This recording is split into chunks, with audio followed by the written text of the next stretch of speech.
Scripted space is a term that I developed in the 90s. Curious history, of course, is that as soon as I developed it, people were convinced they'd heard it.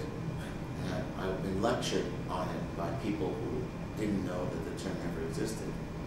But the principle of scripted space in response to the conditions of this high consumer culture was about the viewer and power. Right? That all these illusionistic spaces, themed environments, then computer games, arcade games, and so many other things, including politics, have a weird quality. They give you the illusion that you're really inside player. So a scripted space is an environment that is programmed to give you the impression that there's a narrative where you are a central character. And then, of course, the question comes up, do you know you're being faked, conned? And the answer is usually you do.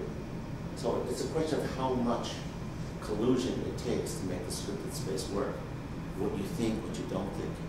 And when I worked on this, of course, a lot of people got interested. There are artists involved, architects.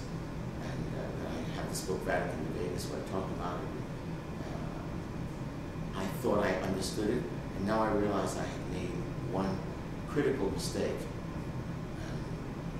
The mistake was that I assumed that if you look at the viewer making all these crazy decisions, casinos, and I can move slowly, I know how to operate the car, I think this and that, whatever. I somehow presumed, as we all did, that capitalism was monolithic enough to know, right? I didn't realize that greed was not efficient, it was just relentless.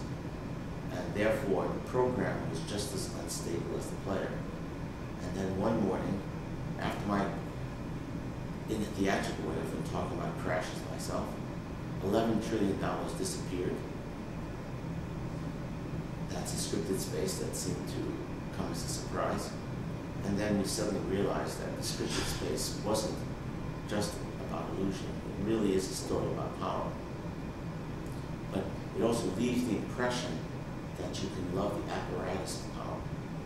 So in a strange way, this collusion, which has happened before, particularly in the Baroque period, has become really much more complicated now. In our national elections, in our life, and many of the places that I talked about are going out of business or seem to have super sales or there's not too many for lease signs. So along with this whole story is the American story. Why did we go along for all this? Why did the richest, most powerful country in the history of the species, in some ways, do this to itself while it was busy shopping and going through these environments? So it's a very, very layered and complicated story. So we're in a new stage in what the scripted space is.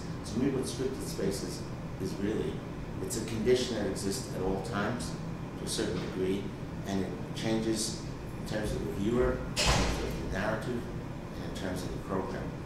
And this is a great moment then for the arts, because all bets are off, literally.